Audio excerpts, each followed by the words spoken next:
du journal, on ouvre une page spéciale sur une fracture qui traverse la France, la fracture de génération. Vous le constatez peut-être dans votre famille, la jeunesse est régulièrement érigée en priorité et pourtant, quel contraste. D'un côté, des parents, ils ont connu l'âge d'or, celui des CDI, celui de l'emploi, celui de l'immobilier pas cher, et de l'autre, les enfants endettés dès la naissance et qui n'ont connu que le mot crise. Pour bien comprendre, on va plonger dans ces destins contraires grâce à notre studio graphique. Julien Dupéret et Mathieu Régnier ouvrent leur album de dessins, un album qui raconte cette fracture, ces destins contraires. Valait-il mieux pousser son premier cri au début des années 50 ou après les années 80? La jeune génération est-elle une génération sacrifiée? Leurs parents, enfants du baby-boom, ont-ils vécu dans des conditions privilégiées? Pour y voir plus clair, nous avons imaginé une famille. Michel, le père, est né en 1949, il a 66 ans. Martine, la mère, 62 ans. Ils ont 3 enfants, dont Nicolas, l'aîné, 37 ans. Et la petite dernière, Julie, 26 ans. Julie vient de trouver un travail après 6 mois de chômage. Premier job précaire, un CDD à mi-temps.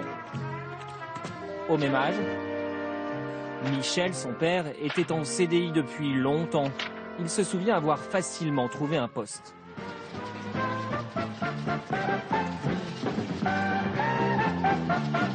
En 1975, l'âge du premier emploi stable, c'était 20 ans. Certes, Julie a fait des études plus longues, mais aujourd'hui, c'est 8 ans de plus. 20 ans contre 28 ans. Et entre ces générations, il y a aussi le chômage. 1975, Martine et Michel finissent leurs études avec moins de 5% de chômage chez les jeunes. Pour Julie et ses copains de la promo 2013, c'est différent. Près de 25%, 5 fois plus que ses parents. À 26 ans et un salaire de 900 € par mois, Julie habite toujours chez ses parents. Les jeunes sont les plus nombreux à vivre sous le seuil de pauvreté. Sur les genoux de Vanessa, 22 ans, sa fille Morgane. Cet enfant, c'est son moteur pour ne pas baisser les bras à chaque lettre de refus d'un employeur. La génération de Michel et Martine a grandi sous de meilleurs auspices. Le taux de pauvreté des 18-29 ans était d'environ 10% en 1970. En 2012, il est passé à plus de 19%. Et le système des retraites n'arrange pas le tableau. Pour Martine, champagne. Retraite à 60 ans, mais ça, c'était avant la réforme.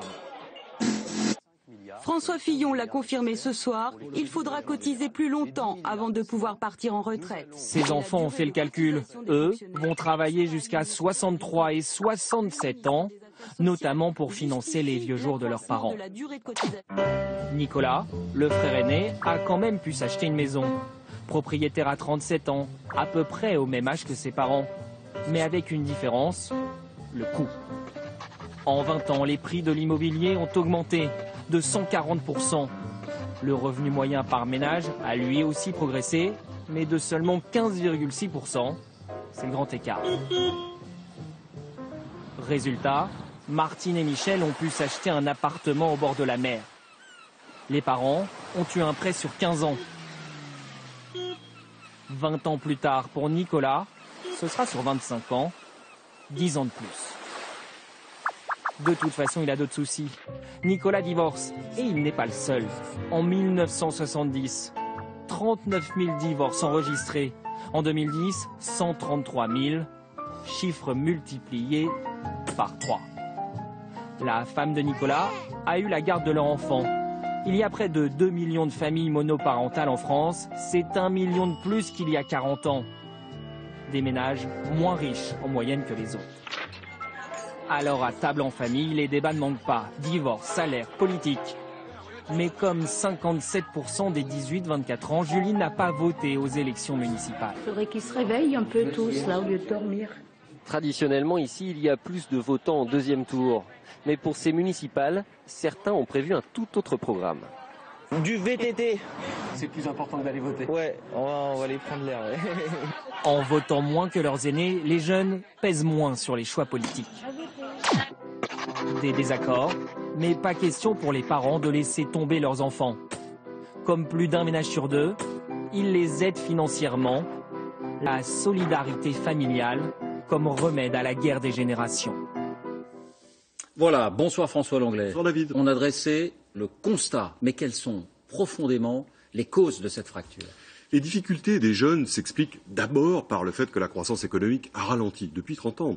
Mais au-delà de cette explication fondamentale, notre société a connu 4 évolutions. Et je vais vous les décrire avec 4 objets. Ah, vous avez amené vos objets. Du matériel. Le premier, c'est un bon vieux billet de banque en francs, ça vous rappelle quelque chose? Ça date de l'époque où nous avions de l'inflation. Et l'inflation, c'est favorable à celui qui s'endette, plutôt les jeunes, parce que ça lui permet de rembourser son prêt dans une monnaie dévaluée et donc d'acheter un logement, par exemple, à bon compte, sans trop d'efforts, exactement comme les baby-boomers dans les années 70. Aujourd'hui, sans inflation, c'est plus dur.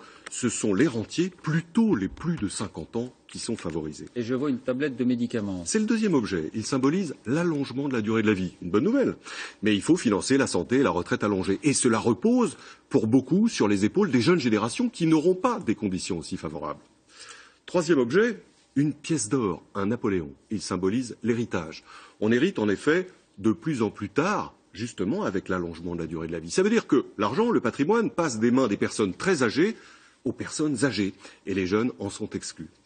Le dernier objet, c'est votre alliance? C'est mon alliance. Le mariage, bien sûr. Et aujourd'hui, c'est vrai qu'on se marie de plus en plus au sein d'une même classe sociale.